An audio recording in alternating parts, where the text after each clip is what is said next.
लेकिन हम में आप में क्या अंतर?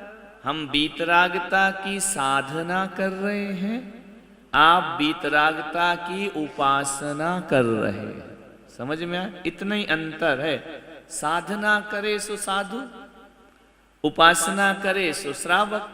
आप क्या करते हो? वीतरागता की उपासना करते हो, पूजा करते हो, वंदना करते हो।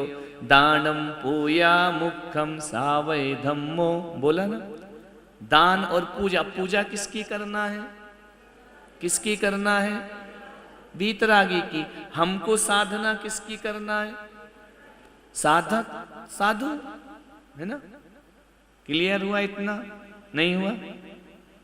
हम और तुम में क्या अंतर? आप उपासक हैं, हम साधक हैं, साधना कर रहे। वीतरागी दोनों नहीं है ना? हम वीतरागता की क्या कर रहे हैं? साधना, अभ्यास, प्रैक्टिस। समझ में आ रहा? कि हम वीतरागी हो जाएं। और भगवान कैसे हैं?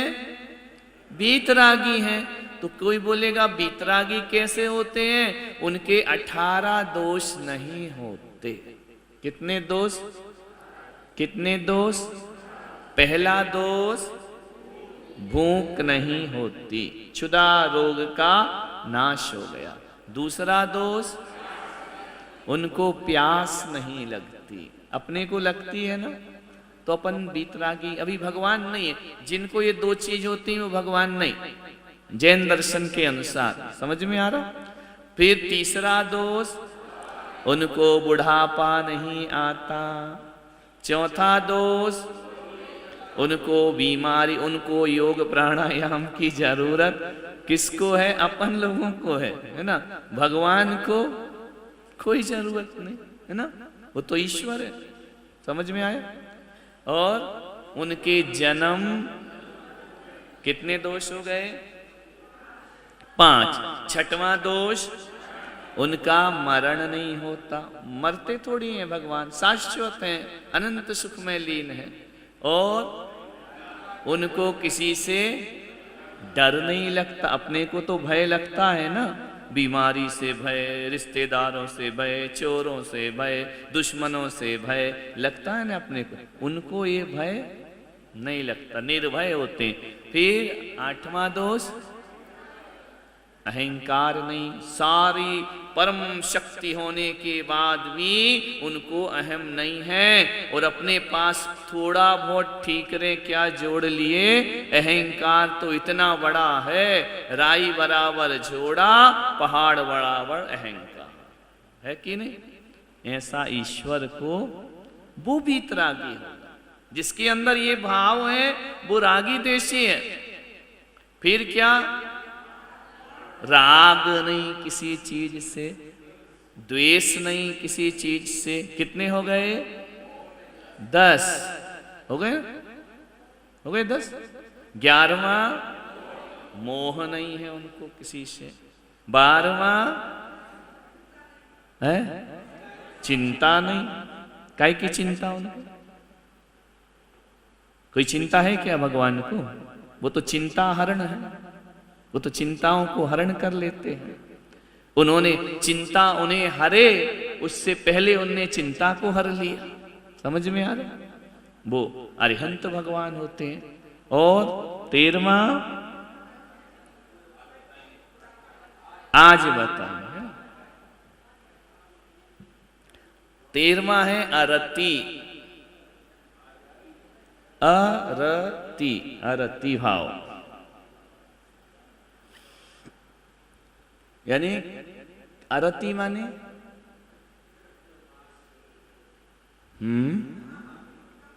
बोलो।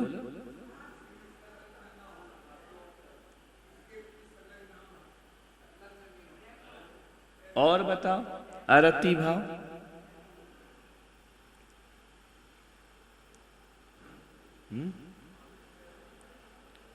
अरति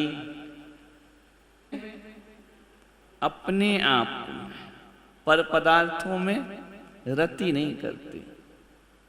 अपने पद में डूबे हैं, अपने सुख में मग्न हैं। उन्हें पर से कुछ लेना देना नहीं है। फिर होती है नींद, उनको नींद नहीं आती। क्यों? दर्शनावरणी कर्म का क्षय हो गया है, नींद का उन्होंने नाश कर दिया है। और फिर उनको क्या नहीं होता? आश्चर्य, विस्मय। विस्मय किसको होता है? विस्मय किसको होता है? आश्चर्य, ओ कितना सुंदर बना है, किसको होता है?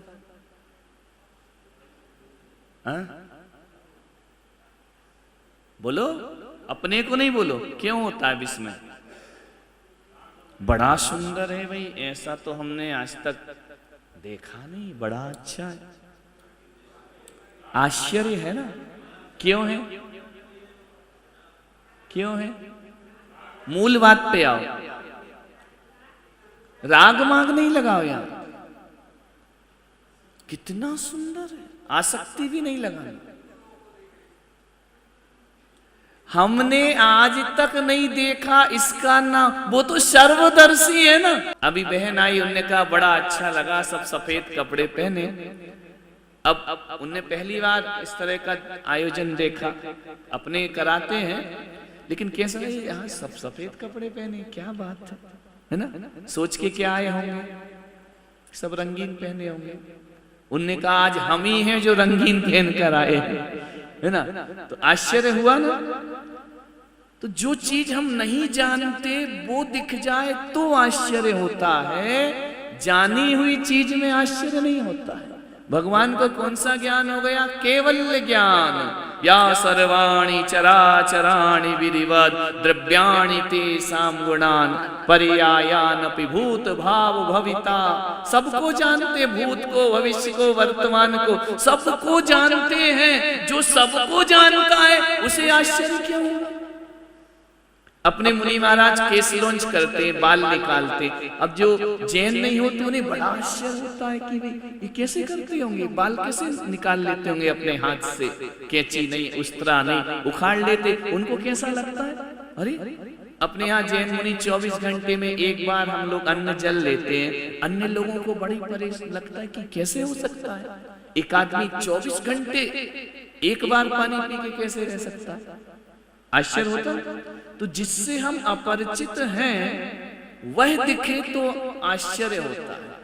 भगवान तो किससे अपरिचित है? किसी से नहीं। अपन लोग को आश्चर्य होता है कि नहीं? तो ये मान लो अपन भगवान नहीं, समझ में आया? अपन वीतरागी नहीं, उनको नहीं होता, वो तो सबको जानते हैं।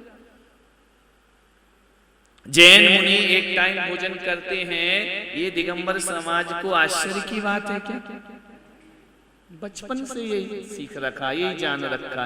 लेकिन अन्य समाज के लिए क्या होता है? नग्न रहते हैं, ऐसे देखते हैं, सड़कों से निकलो ये कैसे जा रहे हैं, इनके कपड़े नहीं। अपने यहाँ छोटा सा बच्चा भी मुनि को देख के शर्माता है क्या? है ना? जो नहीं जानते उनको थोड़ी शर्म भी आती है, थोड़ी हंसते भी हैं, मजाक भी मनाते। अपने यहाँ छोटा बच्चा भी होगा अनजान, यदि ऐसे मुद्रा दिख जाए तो वो हाथ जोड़ लेता है। क्यों? उसको मालूम है। तो जिसको मालूम नहीं होता उसको आश्चर्य होता है। समझ में आ रहा? क्लियर हुआ? भगवान को तो सब मालूम नहीं। अपन कुछ देख रहे हैं पर्दे पर, अच्छी चीज आई जोर से ताली बजा दी, है ना, खुश हो गए। बुरी चीज आई, कब ये सीन हटेगा, है ना? ऐसा भगवान को नहीं होता, उनको सब मालूम है कब क्या सीन आना, क्या होना, किसका जीवन कैसा होना। कुंडली, हाथ देख दो हमारा, कुंडली देख दो हमारी, हमारा भविष्य क्या होगा, ऐसा, अच्छा ऐसा होगा, बोले हाँ। ये सब बातें भगवान के अंदर नहीं, वो वीतरागी भगवान। क्लियर हुआ? उनको आश्चर्य नहीं होता, फिर शोक नहीं होता। 16वां दोष कौन सा? शोक। शोक बहुत बड़ा दोष। इष्ट वियोग, अनिष्ट संयोग, अपने का, अपने रिश्ते नाते, कोई मर गया, दुख हो रहा है, वो क्यों नहीं, उनको क्यों नहीं होता? अपने को क्यों होता है शोक, उनको क्यों नहीं होता? क्योंकि अपन देह को जीवन समझते हैं और वो किसको जीवन समझते हैं? आत्मा को। तो आत्मा मरती है क्या? कभी नहीं मरती। उनकी दृष्टि द्रव्य दृष्टि है, हमारी दृष्टि पर्याय दृष्टि है, इसलिए हम शोक करते हैं। अपन सोचते मर गया, अरे कोई मरता है क्या? देह परिवर्तन है, वो देह तो मर ही मराया है, वो जिया कब था? आज भी मृत है देह, हम यहाँ से निकल जाएंगे तब भी ये मृत ही रहेगा। इस तत्व को वो जानते हैं, इसलिए उनको शोक नहीं होता। कहते ना ज्ञानी शोक नहीं करते। एक बार क्या हुआ, हमारा एक जगह चतुर्मास था, तो वहां किसी की डेथ हो गई, तो वहां पे बुलाया कि आप कुछ मंत्र सुना दो। तो थोड़ा गए हम लोग कि देखो भाई जा रहा है, कुछ उपकार हो जाए तो हो जाए। सुनाया, वो चला गया। अब पूरा घर छाती पीटना रोना शुरू हो गया। अब हमारा क्या होगा? सुबह बताया था अपने लिए तो सभी रोते, उसके लिए कोई नहीं रोता। मेरा क्या होगा, मेरा परिवार का क्या होगा, बच्चे छोटे इनका क्या होगा, ये कोई नहीं कहता तू चला गया तेरा क्या होगा, तू तो जा जहां जा रहा है, हमारा क्या होगा। समझ? अब रो रहे जोर जोर से। तो हम लोग तो बोले कि चलो भाई इनका तो रोना धोना शुरू हो गया, अपन वापस चलते हैं। बाहर आने लगे, उन्होंने कहा महाराज आपको क्या लगा? मैंने कहा देखो ये मेरा भक्त था और आज इसका देह परिवर्तन हो गया, लेकिन एक बात याद रखना, जो मेरा भक्त था वो कल भी था, आज भी है, कल भी रहेगा। और जो ये पड़ा है ना, ये मेरा भक्त कल भी नहीं था, आज भी नहीं है और भविष्य में भी नहीं रहेगा। भक्त कौन था? जो लेटा है वो या जो चला गया वो? तो वो तो मरता नहीं, मरता है नहीं मरता, तो सत्य है, शाश्वत सत्य है, तत्व ज्ञान है। ऐसा ज्ञान अरहंत भगवान को होता है, वह पर्यायों पर ध्यान नहीं देते हैं, इसलिए शोक नहीं करते। अपने को शोक होता है, बिछड़ गया, ये हो गया, वो हो गया। जो था वो आज भी है, जो चला गया वो आज भी है, कल भी था, हमेशा रहेगा। अब जो हमेशा शाश्वत है उस पर कौन शोक करेगा? करेगा? अपन दृष्टि किस पे रखते हैं? नश्वर पे। उनकी दृष्टि किस पर है? अविनश्वर पे। अविनश्वर नहीं बन सकता और अविनश्वर कभी नश्वर नहीं। शरीर कभी अमर नहीं हो सकता और आत्मा कभी मर नहीं सकती। समझ में आ रहा? शरीर अमर हो सकता है किसी युक्ति से, तर्क से, उपाय से, इलाज से, ट्रीटमेंट से, मंत्र से, साधना से, योग से, तपस्या से। ऐसा कुछ उपाय है कि शरीर अमर हो जाए? है?